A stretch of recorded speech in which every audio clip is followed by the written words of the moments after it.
Hello Jharkhand, welcome to learners guide education. आज Jharkhand sizzle 2022 का पुनः पेपर 1 को डिस्कस करने वाला हूं और आज का हमारा टॉपिक रहेगा इंग्लिश लैंग्वेज टेस्ट का। आज हम लोग इंग्लिश लैंग्वेज को देखेंगे। पता है आपको, इसमें 30% आपको लाने हैं। इंग्लिश लैंग्वेज और हिंदी लैंग्वेज बोथ टॉपिक से आपको 60 क्वेश्चन पूछे जाएंगे।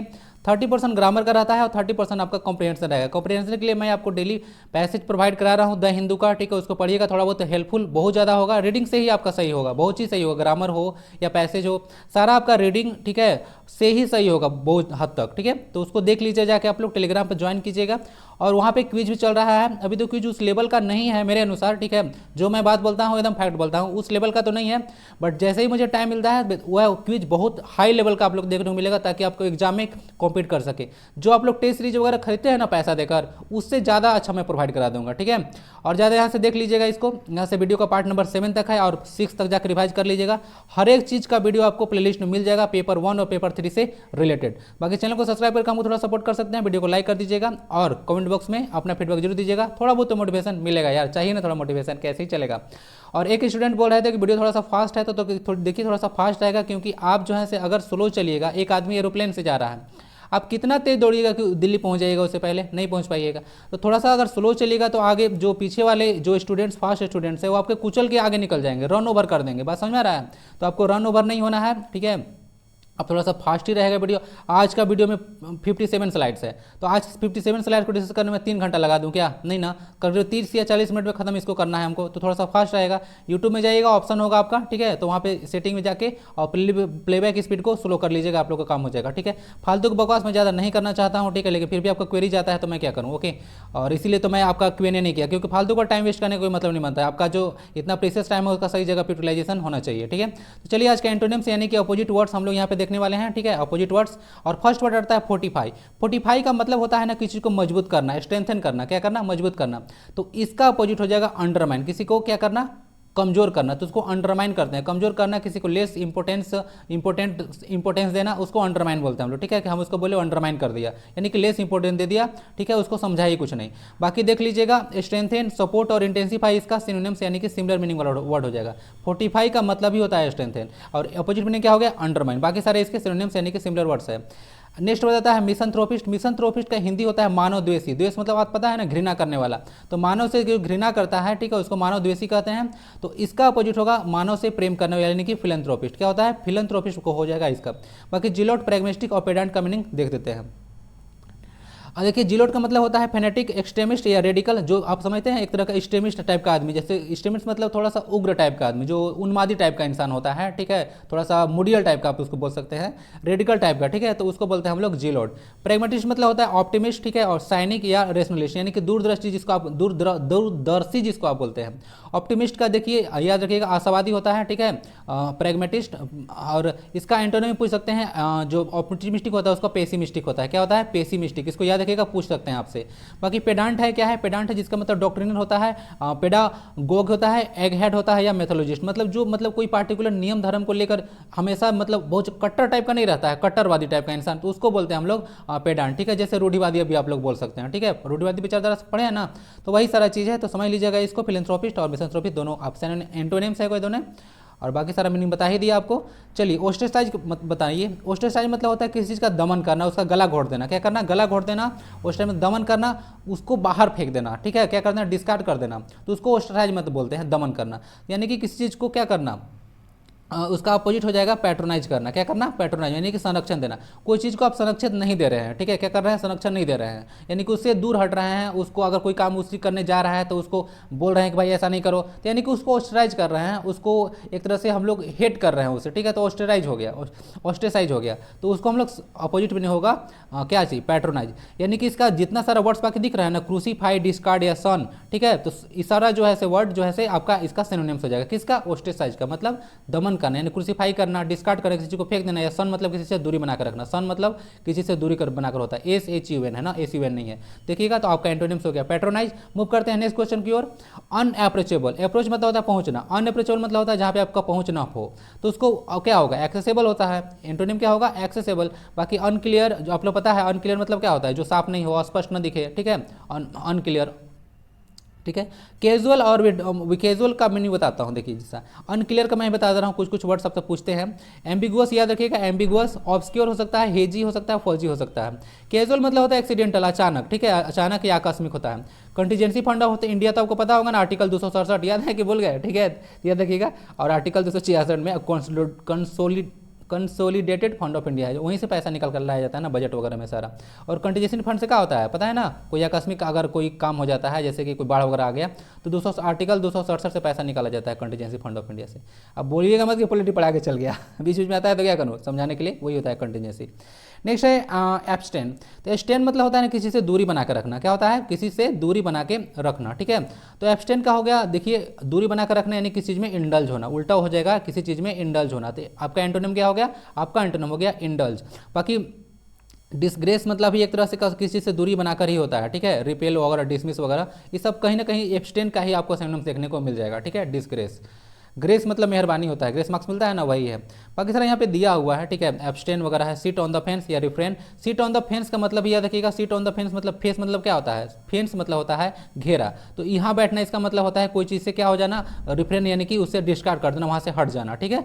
तो यही होता है, बैक टू पवेलियन समझते हैं ना, बैक टू पवेलियन, वही उसका मीनिंग देगा। डिसग्रेस मतलब होता है किसी को डिसऑनर करना या डिसक्रेडिट करना, समझ गए, तो वही होता है एब्सटेन, या उसको एब्सटेन मतलब उसको बताया ना, एब्सटेन मतलब किसी से दूरी बनाकर रहना, तो उसका अपोजिट हो गया इंडल्ज यानी कि उसमें घुस जाना, इंडल्ज होना। इंडल्ज के साथ प्रीपोजिशन इन लगता है, याद रखिएगा। The words opposite in meaning of vigilant, क्या है, विजिलेंट, सीबीसी पढ़ा है ना, सेंट्रल विजिलेंस कमीशन, तो वही है सीबीसी, तो वही विजिलेंट मतलब होता क्या है, तो विजिलेंट मतलब होता है सतर्क, क्या होता है, सतर्क, केंद्रीय सतर्कता आयोग पढ़े होंगे, तो विजिलेंट मतलब होता है सतर्क, तो उसका अपोजिट में क्या हो गया, लापरवाह, क्या हो गया, लापरवाह हो गया। और बाकी लीनियंट मतलब उदार होता है, लीनियंट मतलब उदार होता है, ठीक है, एक तरह का काइंड आदमी बोल सकते हैं, काइंड, ओके, काइंड, यही हो गया लीनियंट का मतलब। नेक्स्ट आता है करेक्ट वर्ड्स, हम लोग देखने वाले हैं, कुछ कुछ पता है कि बहुत सारा, जैसे कि मैं अनटिल लिख दूं, क्या लिख दूं, अनटिल, अनटिल लिख दिया, टिल, ठीक है, तो इसको क्या होगा, तो एक है गलत वर्ड है, ठीक है, जानबूझ के लिख रहा हूँ, सही वर्ड है अनटिल, तो आप लोग ऐसे कंफ्यूज करके आ जाइएगा, ठीक है, तो अनटिल और अनटिल में तो गड़बड़ी हो जाता है, तो सही वाला ए है, ठीक है, तो आपका है, तो ऐसे ऐसे वर्ड आप लोग पूछ सकते हैं कंफ्यूज करने के लिए, ठीक है। तो चलिए शुरू करते हैं, और इसको देखिए, find the correctly spelled word, तो यहाँ से देखिएगा सॉरी, कंटेनमेंट है, कन्फाइनमेंट है, ओके, और कंसीलमेंट है और कंसाइनमेंट है, ठीक है। तो कौन सा करेक्ट है, तो कंसाइनमेंट आपका करेक्ट वर्ड है। कंसाइनमेंट आप लोग तो बहुत फ्रीक्वेंटली वर्ड देखे होंगे, जब आपका कोई चीज़ ऑर्डर वगैरह करते हैं तो वहाँ से लिखता है कंसाइनमेंट नंबर वगैरह, ठीक है, तो उसका कंसाइनमेंट होता है कोई चीज़ सामान का नंबर, ठीक है, तो कंसाइनमेंट हो गया। बाकी सारे वर्ड का मीनिंग भी आप लोग को बता दिया जाता है। कंटेनमेंट मतलब होता है सेटिस्फैक्शन, क्या होता है, सेटिस्फैक्शन है ग्रेटिफिकेशन, ठीक है, ग्रेटिफाई या सेटिस्फाई या देखिएगा पूछा जा सकता है। तो कंटेंट मतलब होता है आपका संतुष्टि। कन्फाइनमेंट मतलब होता है, पता है, कन्फाइनमेंट मतलब होता है किसी चीज़ को बंदी बना देना, डिटेंशन कर देना, कस्टडी में कर लेना। डिटेंशन पढ़े हैं ना आप लोग, बुलेटिन पढ़े होंगे डिटेंशन वर्ड, तो वही होता है कन्फाइनमेंट, ठीक है। यहाँ से एक हमको वर्ड याद आ रहा है, जैसे कि वन वर्ड सब्जेक्शन क्लास्ट्रोफोबिया पूछ सकता है, क्या पूछ सकता है, क्लास्ट्रोफोबिया, ठीक है। तो क्लास्ट्रोफोबिया होता क्या है, जब कोई आप बंद कमरे में रहते हैं, यानी कि छोटा जगह में रहते हैं, तो छोटा जगह में रहने का जो भय होता है, ठीक है, छोटा जगह में रहने का जो भय होता है, ठीक है, तो उसको हम लोग क्लास्ट्रोफोबिया के नाम से जानते हैं, तो इसको याद रखिएगा, ठीक है। The fear of being in a very small place या वेरी कंजेस्टेड प्लेसेस, इसको बोलते हैं क्लास्ट्रोफोबिया। कॉन्सीलमेंट मतलब होता है किसी चीज़ को सीक्रेट रखना या हाइड करना, ठीक है, तो वही होता है कॉन्सीलमेंट। तो समझ चुके हैं, देख लिए कंसाइनमेंट का करेक्ट वर्ड था, बाकी सारा चीज़ को देख लीजिएगा यहाँ से। नेक्स्ट क्वेश्चन को मूव करते हैं, find the correctly spelled word. Find the correctly spelled word में सब जो आपका करेक्ट वर्ड है वो ऑडेसियस, ऑडेसियस मतलब साहसी होता है। बाकी सारे वर्ड्स का मीनिंग भी आपको बता देते हैं। देखिए कॉन्ग्रुअस मतलब होता है कॉम्पैटिबल, अकॉर्डेंट या अप्रोप्रिएट। जो पता है आप सुने हैं ना कि ये जो चार्जर है कंपैटिबल नहीं है, मतलब इसके अनुरूप नहीं है। कंपैटिबल मतलब मेरे काम का चीज़ नहीं, उसको बोलते हैं कंपैटिबल, किसी चीज़ के अनुरूप होना।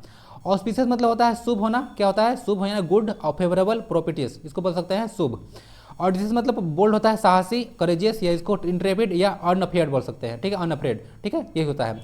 हिलियस मतलब बताता हूँ, फनी होता है, अम्यूजिंग होता है, ह्यूमरस होता है, कॉमिकल होता है, मतलब हास्यपद, ठीक है, उसको होता है हिलेरियस। बाकी सारा मीनिंग आपने देख लिया, और डिसीज करेक्ट वर्ड था, बाकी सारा मीनिंग देख लिया। डबल एल यहाँ पे नहीं होगा, और स्पीसियस, इस नहीं होगा इधर, कॉन्ग्रुअस में यू गैप कर दिया था, ठीक है। तो कुछ देख लीजिएगा यहाँ से, ऐसे ऐसे क्वेश्चन पूछे जा सकते हैं। Find the correctly spelled word. Correctly spelled word इसमें बताना है, तो करेक्टली स्पेल्ड वर्ड इसमें आपका डाइस फंक्शन हो जाएगा। क्या हो जाएगा, डाइस फंक्शन, यानी कोई चीज़ निष्क्रिय जब हो जाता है ना, उसको बोलते हैं डाइस फंक्शन, तो DYSFUNCTION हो जाएगा, ठीक है। तो आपका करेक्ट आंसर ए हो गया, ठीक है। बाकी सारे यहाँ से देख लीजिएगा, डिसफंक्शन का अनफिट होता है, फ्लॉट होता है, डिफेक्टिव यानी कोई चीज़ अगर निष्क्रिय हो जाता है तो। बाकी डेस्टिट्यूशन मतलब होता है पॉवर्टी, गरीबी, मतलब सुने ना कंगाली में आटा गीला, तो वही है डेस्टिट्यूशन यानी कि दरिद्रता। ओके, इंसॉल्वेंसी बैंक्रप्सी के कोड पढ़े होंगे और इम्पोवरिशमेंट आप लोग पढ़े होंगे। बाकी डिवाइनेशन आप लोग पढ़े होंगे, इसको प्रोफेसी या फोरकास्ट बोलते हैं, यानी कि भविष्यवाणी करना, उसको बोलते हैं प्रोफेसी या फोरकास्ट, वही है डिविनेशन। और डाइवर्सन मतलब पता है डिफ्लेक्शन होता है, इसे पता है ना, मेन रोड अगर यहाँ से बनता है तो थोड़ा सा डाइवर्सन बना के हम लोग इसको पार कर देते हैं, तो उसको डाइवर्ट करना, यानी कि इसको क्या करना, डाइवर्ट करना, यहाँ से इधर से रोड बनाया तो उसको डाइवर्सन मतलब थोड़ा सा दूर फेंक देना, तो उसको डाइवर्सन बोलते हैं, ठीक है। तो यही सारी चीज़ आप लोग देख लीजिएगा। और नेक्स्ट क्वेश्चन को मूव करते हैं, find the correctly spelled word. अब हमको करेक्टली स्पेल्ड वर्ड आपको देखना है। देखिए सारा वर्ड गलती है, हाइजीनिक मतलब स्वच्छता जो होता है, ये आपको हाइजीनिक HYGIE क्या है, HYGIENIC, ये हाइजीनिक आपका करेक्ट स्पेलिंग है। हाइजीनिक मतलब स्वच्छता, समझ गए, तो ये करेक्ट वर्ड है, बाकी सारा देख लीजिएगा। Find the correctly spelled word, पुनः देखिए क्या है, ओबेसियंस देख लीजिएगा, परसिवरेंस देख लीजिएगा, टर्बुलेंस देख लीजिएगा, सर्वेलेंस देख लीजिएगा, ठीक है। तो क्या होता है, तो ये इसका करेक्ट वर्ड होगा सर्वेलेंस। याद देखिएगा BEIL के बाद जो आई के बाद डबल एल होता है, क्या होता है, डबल एल होता है, यही से कंफ्यूज करता है लोगों को, ठीक है। तो ये देखिएगा, ये वर्ड पता है सर्वेलेंस में वर्ड कभी याद किया था, जब मैं पटना साहिब गया पहुंचा था ना, तो वहाँ पे लिखा था you are under CCTV surveillance, ठीक है। तो वहाँ से इसको मैं याद किया था, इसको सर्वेलेंस का स्पेलिंग, ओके। तो देखिए कहीं भी आप लोग जाते हैं तो अपना जो चक्षु है से खुला रखिए, ठीक है। कोई भी चीज़ आप लोग देखते हैं उसको ला के सर्च किया कीजिए, आप लोग का नॉलेज जो है ना से बहुत ही ज़्यादा इंक्रीज करेगा, ठीक है। चारों चीज़ तरफ देख के आप लोग पढ़ने का सीखने का कोशिश किया कीजिए, यहीं से क्वेश्चन आएगा यार, कुछ नहीं है।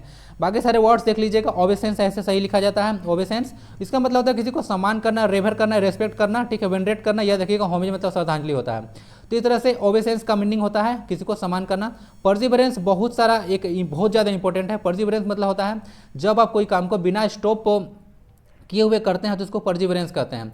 तो कंटिन्यू करना, परसिस्टेंस करना, ठीक है ना, सुने हैं ना परसिस्टेंस ऑफ विजन, ठीक है, तो याद रखिएगा परसिस्टेंस ऑफ विजन। टर्बुलेंस मतलब पता है बहुत ज़्यादा हड़बड़ गड़बड़ में कोई चीज़ आता है तो इसको बोलते हैं तूफान, स्टॉर्म, फायर्स या टेम्पेटस, ठीक है। जैसे कि पानी हड़बड़ा के निकल गया इससे तो उसको बोलते हैं टर्बुलेंस, ठीक है, टर्बुलेंट है, टर्बुलेंस से पानी निकला तो इसको बोलते हैं, समझ गए। तो सर्विलेंस हो गया, करेक्ट वर्ड हो गया, बाकी सारा मीनिंग आपने देख लिया। नेक्स्ट क्वेश्चन मूव करते हैं। नेक्स्ट पार्ट आता है स्पॉट द एरर। क्या है, आपको स्पॉट द एरर्स पता करने हैं, अगर कोई होगा तो। The car that he is using this days is belonging to his employer. क्या है, आजकल जो तुम कार यूज कर रहा है ना उसका नहीं है भाई, एम्प्लॉयर से उधार लेके आया है, ठीक है। तो इसमें गड़बड़ी क्या है, तो देखिए गड़बड़ी आपका दिस डेज इज बिलोंगिंग में है। अब दिस डे में तो कोई गलती है नहीं, लेकिन इज बिलोंगिंग में पूरा बहुत गलती है। बिलोंग एक वर्ड जो है से देखिए कोई वर्ड्स होता है जिसे वर्ब ऑफ परसेप्शन हो गया, क्या हो गया, वर्ब ऑफ परसेप्शन हो गया, वर्ब ऑफ पोसेशन हो गया, जो अधिकार है, ठीक है। तो उस सारे वर्ड्स में जो है से हम लोग ING लगा के उसका नहीं बनाते हैं, उसमें प्रेजेंट इंडेफिनिट टेंस यानी कि SIES लगता है। जैसे कि आई लव है, ठीक है, तो आई एम लविंग हर नहीं होगा, ठीक है, आई लव्स हर होगा, ठीक है। तो इसके सॉरी आई लव हर होगा, ठीक है, क्या होगा, आई लव हर होगा। तो इस तरह से वर्ब ऑफ परसेप्शन होते हैं, वर्ब ऑफ पोसेशन वगैरह कुछ कुछ होते हैं, तो उसमें हम लोग SIES नहीं लगाते हैं, ठीक है। उसको हम लोग प्रेजेंट इंडेफिनिट टेंस के रूल के अकॉर्डिंग उसको ट्रांसलेट करते हैं। तो यहाँ पे इज बिलोंगिंग नहीं, डेज बिलोंग्स टू होना चाहिए।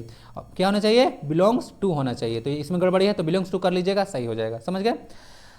3 years है पास्ट, 3 years है elapsed है, elapsed मतलब वही बीत जाना, ठीक है। Since I had gone to visit my aunt in the city. कह रहा है कि 3 साल बीत के भाई जब मैं अपनी आंटी के पास से मतलब आंटी के सिटी से आया था, ठीक है, 3 साल बीत गया है वहाँ से आए हुए, इस तरह से कहना चाह रहा है, मीनिंग को कन्वे करना चाह रहा है। तो इसमें गड़बड़ी है क्या, बाकी समझिए। थोड़ा सा ना एक बहुत ही ज़्यादा इंपॉर्टेंट है क्वेश्चन, इसका थोड़ा स्ट्रक्चर याद रखिएगा। जैसे समझिए एक स्ट्रक्चर होता है कि कहीं भी अगर प्रेजेंट परफेक्ट टेंस यूज होता है, याद है ना, प्रेजेंट परफेक्ट टेंस मतलब सब्जेक्ट प्लस हैज है प्लस V3 प्लस ऑब्जेक्ट, उसके बाद एक सीन्स आता है बीच में, और उसके बाद सिंपल पास्ट टेंस आता है यानी कि subject plus V2 plus object का।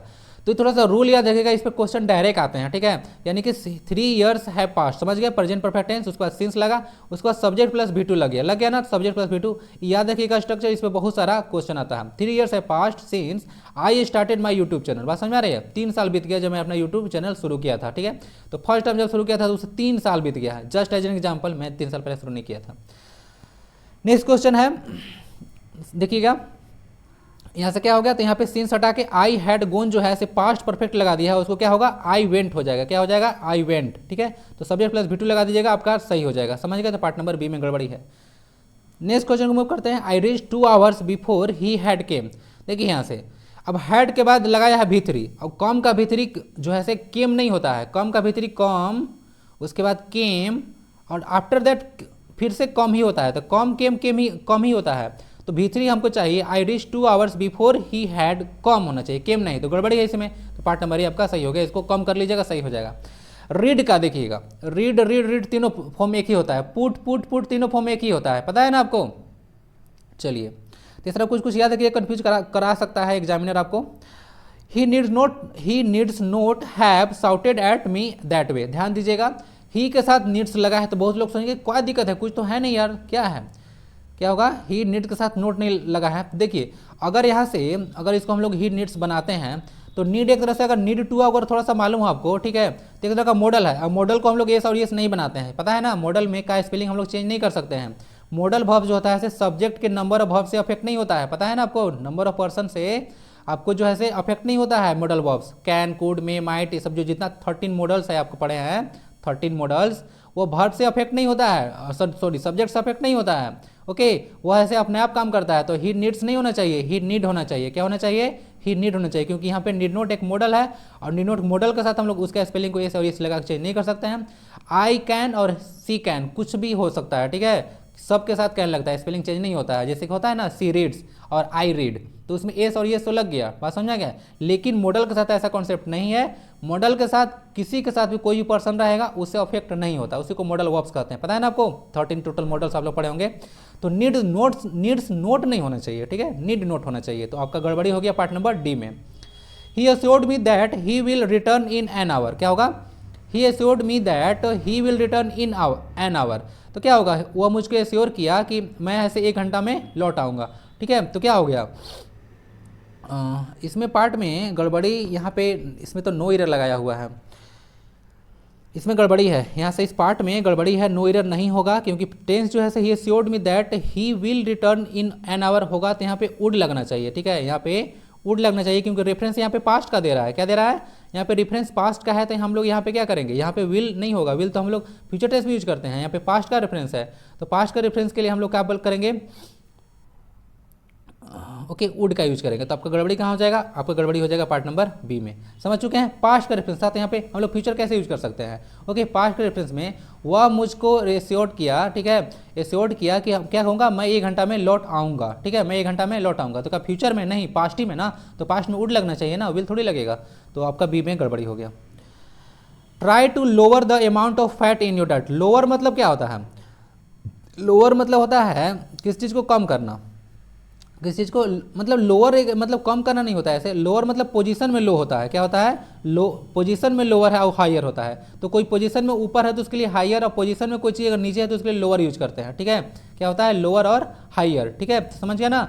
लेकिन अगर कुछ चीज़ को अमाउंट को कम करना है तो उसके लिए हम वर्ड रिड्यूस यूज करते हैं, लोअर नहीं, क्या कर सकते हैं, रिड्यूस। तो try to reduce the amount of fat in your diet, और डाइट ऐसे जापान का जो संसद है उसका भी नाम है डाइट, ठीक है। नेक्स्ट क्वेश्चन को मूव करते हैं, और आता है सेंटेंस इंप्रूवमेंट का, क्या आता है, सेंटेंस इंप्रूवमेंट का। और सेंटेंस इंप्रूवमेंट में फर्स्ट ऑफ ऑल देखेंगे हम लोग यहाँ पे कि इसमें देख लीजिएगा क्या होगा, तो you should cut off on the amount of cigarette, ठीक है, सिगरेट्स यू स्मोक, कहता है कि तुमको कट ऑफ करना चाहिए, तो कट ऑफ यहाँ पर नहीं होना चाहिए, कट डाउन होना चाहिए, क्या होना चाहिए, कट डाउन होना चाहिए। बताया था ना, कट ऑफ का मतलब होता है किसी से संबंध टूट जाना, क्या होता है ना, संबंध तोड़ देना, उसका मीनिंग होता है कट ऑफ। तो कट ऑफ बताया था ना कि 400 मार्क्स अगर सीजीएल का चला गया तो वहाँ से अगर कट ऑफ उसको पार नहीं करते हैं, यानी कि उससे आपका संबंध टूट गया, तो होता है कट ऑफ, ठीक है, किसी से रिलेशन छूट जाना। तो यहाँ पे कट डाउन मतलब किसी चीज़ के अमाउंट में अगर लोअर करना है, ठीक है, तो उसमें कट डाउन का यूज किया जाता है, किसका, कट डाउन का यूज किया जाता है। तो समझ चुके हैं आप लोग, तो कट ऑफ नहीं, कट डाउन होना चाहिए। नेक्स्ट क्वेश्चन को मूव करते हैं हम, you must custom your self with new ideas, ठीक है। तो देखिए यहाँ पे सारा खेल है कि कस्टम के साथ प्रीपोजिशन क्या लगता है, तो एक कस्टम के साथ जो प्रीपोजिशन आता है वो आता है टू, तो आपका गड़बड़ी हो गया, यहाँ पे एक कस्टम विथ लगा दिया, तो इसको सही कर लीजिए, यहाँ पे टू लगा दीजिएगा, सही हो जाएगा। तो एक कस्टम योर सेल्फ टू, ठीक है, तो याद रखिएगा। नेक्स्ट क्वेश्चन को मूव करते हैं, आई कॉन्ट्राडिक्टेड अगेंस्ट हिम।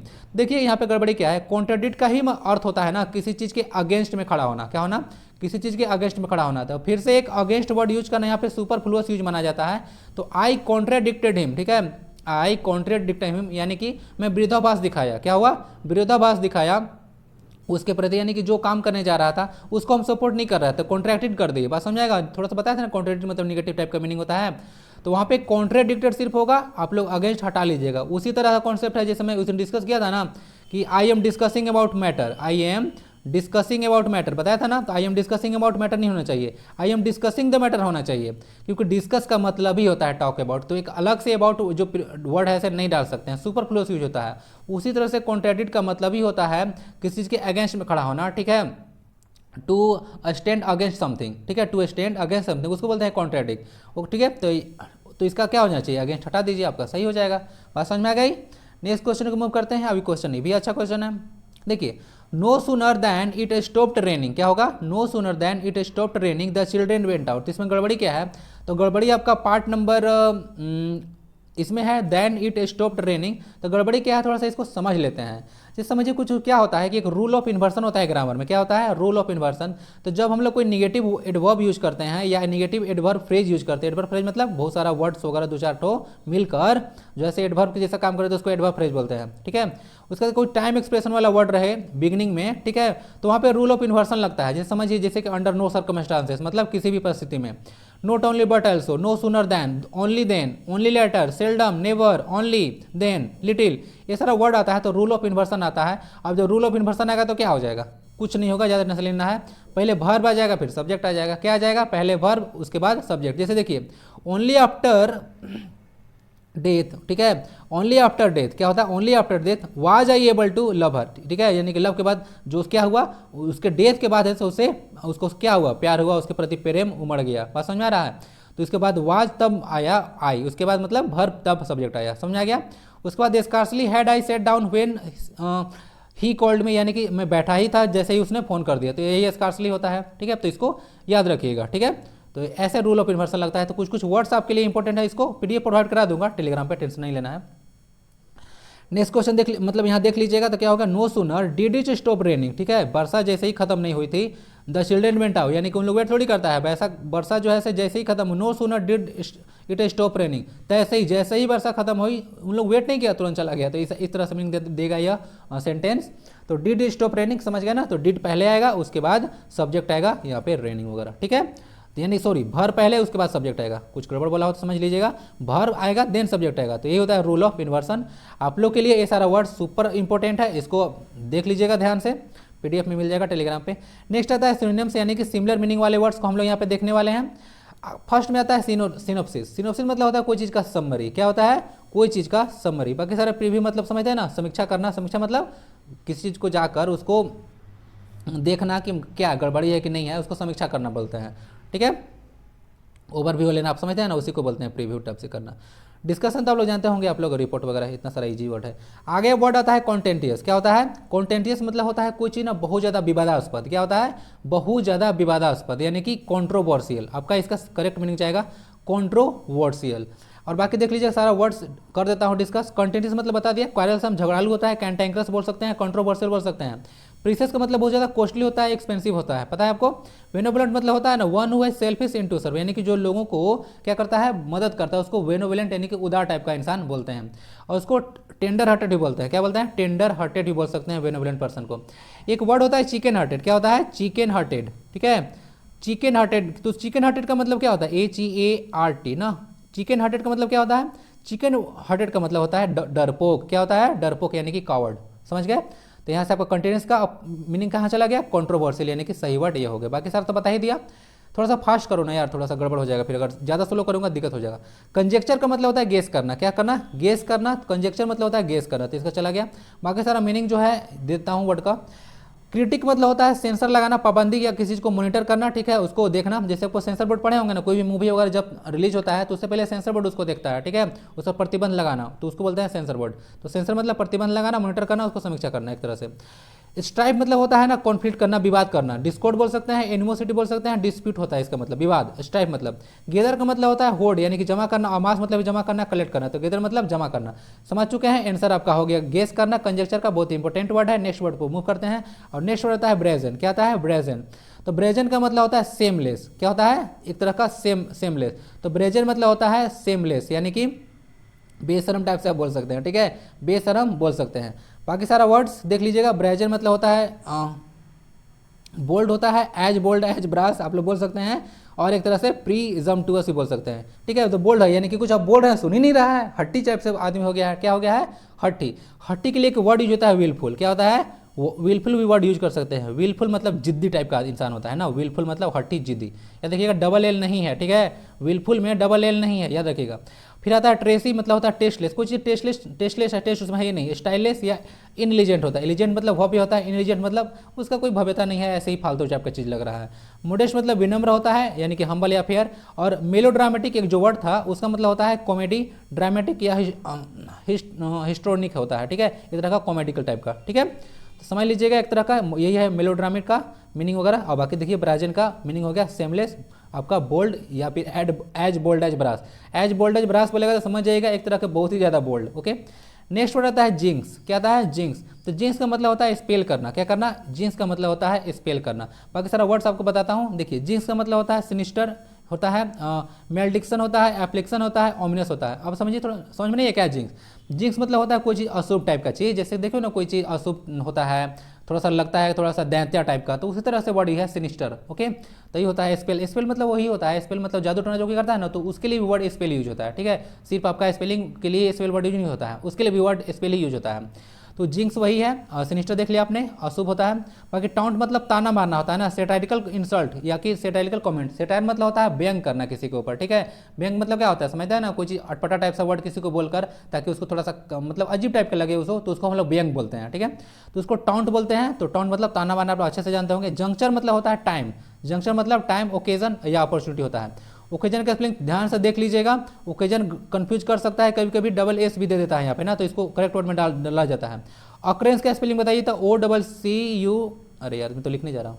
तो अक्रेंस का स्पेलिंग बताइए, अक्रेंस जो होता है स्पेलिंग उसका बताइए। आंसर आपका हो गया जिंक्स का स्पेल। नेक्स्ट क्वेश्चन को मूव कर दो, करते हैं। आगे आता है इडियम्स एंड फ्रेजेज, और इडियम्स एंड फ्रेजेज में हम लोग देखने वाले हैं आज का first question, to roll out the red carpet. याद है ना जब 1912 में जब दिल्ली दरबार लगा था, आपको याद है दिल्ली दरबार 1912 में जब 11-12 में लगा था लगभग, शायद ऐसे ही कुछ होगा। तो दिल्ली दरबार जब लगा था तो वहाँ पे क्या हुआ था? रेड कारपेट बिछाया गया था। रेड कारपेट बिछाने का मतलब होता है to give a grand welcome. याद है ना, ग्रांड वेलकम यानी किसी को भव्य स्वागत करने के लिए हम लोग यूज करते हैं to roll out the red carpet, यानी कि लाल कारपेट बिछाया गया है। तो लाल कारपेट कब बिछाते हैं? जब हमको स्वागत करना होता है किसी का, तो ऐसे याद देखिएगा, किसी को बहुत ज़्यादा स्वागत करना होता है तो हम लोग रेड कारपेट यूज करते हैं। To have an axe to grind. क्या होता है? To have an axe to grind का मतलब होता है एक आपके पास समझिए कि एक ऐसा एक्स है जिसको आप ग्रीन करने के लिए है, ठीक है। To have an axe to grind, तो समझिए क्या है इसका मतलब है कि आपका सेल्फिश इंड है कि आप सर्व करें किसी को। अभी बताया था ना बेनोवोलेंट टाइप का इंसान, तो बेनोवोलेंट जो इंसान होता है उसको एक सेल्फिश इंड होता है, उदार टाइप का जो इंसान होता है उसका एक बेनोवोलेंट जो आदमी होता है उसका एक सेल्फिश एंड होता है कि हम लोगों की मदद करें। बात समझ में आ रही है? तो वही होता है to have an axe to grind, यानी कि selfish end to serve. Next question को मूव करते हैं, to put his foot down. ये समझिए कि आपने अपना पैर कहीं से निकाल लिया, तो यानी कि उस समस्या से आप हट गए, तो इसका मतलब होता है नोट टू इल्ड, यानी कि कोई काम अब उसमें आप करने के लिए इच्छुक नहीं है, तो उसके लिए वर्ड यूज होता है, ठीक है, समझ गए। चलिए, have a foot in the grave. Have a foot in the grave यानी कि ग्रेव में क्या होता है? चीता। तो चीता में पैर रखना, तो इसका मतलब क्या होता है कि अरे चीता में पैर रख रहा है, यानी कि बहुत क्लोज टू डेथ है, यानी कि to be very close to death. समझ में आ गया? तो to have a foot in the grave यानी कि एक फुट को रखना ग्रेव में, इसका मतलब है कि डेथ के बहुत ज़्यादा करीब था, यानी कि बाल बाल बच गया। समझ गए? नेक्स्ट क्वेश्चन आता है अ हॉर्नेस्ट नेस्ट। क्या होता है? अ हॉर्नेस्ट नेस्ट। हॉर्नेस्ट क्यों पढ़ा? ऑर्नेस्ट नहीं है, ऑर्नेस्ट आता तो इसके पहले एन लगा होता। तो अ हॉर्नेस्ट नेस्ट इसका मतलब होता है कि एक बहुत ही बुरी टाइप का सिचुएशन, ठीक है, अनप्लीजेंट सिचुएशन के लिए यह वर्ड यूज होता है हॉर्नेस्ट नेस्ट, ठीक है। चलिए, नेक्स्ट फिलर्स आता है, कुछ हम लोग यहाँ पे फिलर्स को डिस्कस करने वाले हैं, ओके। और फिलर्स में आज फर्स्ट आता है the demonstration past of without dash. देखिए डेमोन्स्ट्रेशन क्या होता है? कोई चीज़ का वर्णन वगैरह हम लोग करते हैं तो उस पर बहुत सारा डिबेट और डिस्कशन होता है, तो यहाँ पे करेक्ट वर्ड जाएगा विदाउट इंसिडेंट्स। क्या होता है? विदाउट इंसिडेंट्स, यानी कि कोई ज़्यादा उस पर क्या हुआ, इंसिडेंट्स नहीं हुआ, मतलब डिबेट और डिस्कशन नहीं हुआ, तो विदाउट इंसिडेंट्स करेक्ट वर्ड जाएगा यहाँ पे, ठीक है, विदाउट इंसिडेंट्स तो डाल दीजिएगा। एक्सीडेंट वगैरह तो होगा नहीं यार, ठीक है, इंसिडेंट तो करेक्ट वर्ड जाएगा। डिबेट और डिस्कशन अगर कुछ पार्टिकुलर टाइप मैटर पर हमको करना होता है उसके लिए हम लोग एक पार्टिकुलर इंसिडेंट का यूज़ करते हैं, ठीक है। नेक्स्ट क्वेश्चन का आता है एज अ ड्राइवर, क्या लिखा है? स्वेप्ड। क्या लिखा है? As the driver swerved violently at the turning the wheel came off as it was already loose. देखिए, तो वर्ड होगा लूज, सबका मीनिंग थोड़ा समझ लीजिएगा। स्वीड मतलब होता है ना गाड़ी को अचानक मोड़ देना, ठीक है, स्वीड मतलब होता है गाड़ी को अचानक मोड़ देना। वायलेंटली मतलब होता है वही, ठीक है, वायलेंट मतलब बहुत अचानक तेज से। तो टर्निंग पर जैसे ही अचानक से गाड़ी को मोड़ा तो उसका व्हील क्या होगा? केम ऑफ। ऑफ का मतलब होना से परे, जब ऑफ आता है ना वर्ड, इसका समझ जाइएगा कहीं से दूर हो रहा है, ठीक है। प्लेन टेक ऑफ होता है ना, तो टेक ऑफ का यूज होता है। ऑफ मतलब किसी चीज़ से परे, तो प्लेन टेक ऑफ होता है, तो अगर जो रन में होता है उससे जो होता है, अगर प्लेन उड़ता है तो उसको टेक ऑफ बोलते हैं। तो ओ एफ मतलब उससे दूर हट जाना। आप आदान कारक पढ़े हैं ना, से पेड़ से पत्ते गिरते हैं, तो उसी तरह से कॉन्सेप्ट ई ऑफ का है, समझ गए। तो यहाँ से बहुत सारा लूज लोस्ट है, तो इसमें कन्फ्यूजन नहीं होना चाहिए। लूज का मतलब होता है ढीला, तो जो चक्का जो था ऑलरेडी क्या था, ढीला था। क्या था, ढीला था, इसलिए बाहर निकल गया। तो मीनिंग समझिए, लूज मतलब ढीला होता है। लोस्ट मतलब कोई चीज़ आपको खो गया। लॉस मतलब होता है हानि, और ई लॉस मतलब होता है अभी खोना, ठीक है। ये होता है लॉस, लॉस और लोस्ट। ये लॉसी का जो है ना, ये जो ए सी है उसी का पास्ट टेंस में लोस्ट बना है, बात समझ आ गया। तो ये आपका V1 हो गया, V2 हो गया, ठीक है। समझ लीजिए, कन्फ्यूजन नहीं होना चाहिए। ये लॉस मतलब हानि होता है, ठीक है, हानि। अब प्रॉफिट लॉस पढ़े है ना। अभी लूज मतलब होता है ढीलम ढाला, ठीक है। तो यह ऑलरेडी लूज था, इसीलिए बाहर निकल गया। स्वीट मतलब बाहर निकल जाना। नेक्स्ट क्वेश्चन को मूव करते हैं। His profession is teaching but his profession is teaching but his dash is photography. बोल रहा है कि भाई उसका प्रोफेशन तो क्या है, टीचिंग है, पढ़ाना उसका पेशा है, ठीक है। लेकिन उसका डैश क्या है, उसका है, उसका जो है से क्या है, बट डैश हिज फोटोग्राफी।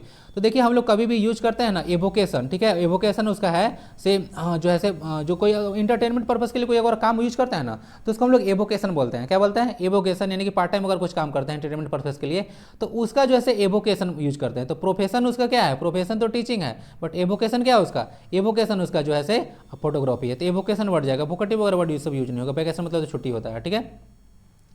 तो समझ गया, तो एवोकेशन वही होता है। नेक्स्ट क्वेश्चन को मूव करते हैं। He quarrelled with his boss dash of conjunctions. देखिए, तो वो अपना बॉस से लड़ गया और क्या किया, कंजुकेशन मतलब होता है रिपरकशन। क्या होता है, रिपरकशन मतलब क्या होता है, मतलब उसका रिजल्ट। तो बिना रिजल्ट की अपेक्षा किए हुए क्या किया, लड़ गया। तो क्वेरल्ड होकर लिया। तो हिडलेस ऑफ आएगा। हिड मतलब होता है केयरलेस होना। हिडलेस मतलब क्या होता है, केयरलेस होना। तो हिडलेस ऑफ द कंजुकेशंस इसका सही वर्ड जाएगा। यानी कि वो जो था हिडलेस था, यानी कि केयरलेस था वो, कि हम आगे क्या होगा वो उसको पता नहीं था, बट क्या किया, अब लड़ गया। वो क्या किया, लड़ गया। यानी कि हिडलेस था, यानी कि जो परिणाम उसको होने वाला था उसकी चिंता किए बिना वो ऐसे लड़ गया। तो हिडलेस ऑफ यूज होना चाहिए, मतलब किसी चीज़ की चिंता न करना। वियरी मतलब होता है थकाव, ठीक है। वियरी मतलब होता है थकाव, याद रखिएगा। डिवाइड मतलब भी किसी तरह से किसी चीज़ से वंचित करना होता है, ठीक है। तो इसके साथ भी प्रीपोजिशन ऑफ ही आता है, ये देखिए डिवाइड ऑफ। नेक्स्ट क्वेश्चन आता है। Some verbs need a dash to convey the full meaning. अब बताइए, ये तो क्या है, कुछ कुछ वर्ब्स को क्या चाहिए, एक तरह से कॉम्प्लीमेंट चाहिए। क्या चाहिए, कॉम्प्लीमेंट चाहिए होता है। पढ़ाया था ना सब्जेक्ट और कॉम्प्लीमेंट, ठीक है। तो कोई भी वर्ब्स को कुछ कुछ कॉम्प्लीमेंट चाहिए होता है अपना मीनिंग को फुल देने के लिए, बात समझ में आ रहा है। तो उसको कॉम्प्लीमेंट कहते हैं। तो ये कॉम्प्लीमेंट है, ई कॉम्प्लीमेंट नहीं है, बात समझ में आ गया ना। ई कॉम्प्लीमेंट मतलब होता है प्रशंसा करना। क्या करना, प्रशंसा करना होता है किसी आदमी का, ठीक है। तो वो कॉम्प्लीमेंट होता है, समझ गए। चलिए, समझ चुके होंगे। तो यही सारा कुछ कुछ क्वेश्चन थे आज इंग्लिश का जो इंपॉर्टेंट क्वेश्चन था मैं लिया था। और अगला जो वीडियो आपका आएगा वो झारखंड CGL का डे 2 एग्जाम से ही उठाया गया, ठीक है। तो नेक्स्ट आपका एकदम JSSC CGL के एग्जाम का फॉर्मेट रहेगा, वही क्वेश्चन वहाँ से मैं उठाऊंगा। और आप लोग देख लीजिएगा जो आपको पढ़ाया जा रहा है वो आपके एग्जाम के अकॉर्डिंगली है या नहीं है, बताइएगा। तो बाकी यहाँ तक पहुँचेगा, थैंक यू वेरी मच। बाकी स्वस्थ रहें, मस्त रहें, पढ़ाई लिखाई में बस रहें। लर्नर्स एजुकेशन को सब्सक्राइब करके हमको भी थोड़ा स्वस्थ रखें। और चलते हैं, फिर मिलते हैं नेक्स्ट वीडियो में। तब तक के लिए वंदे भारतम।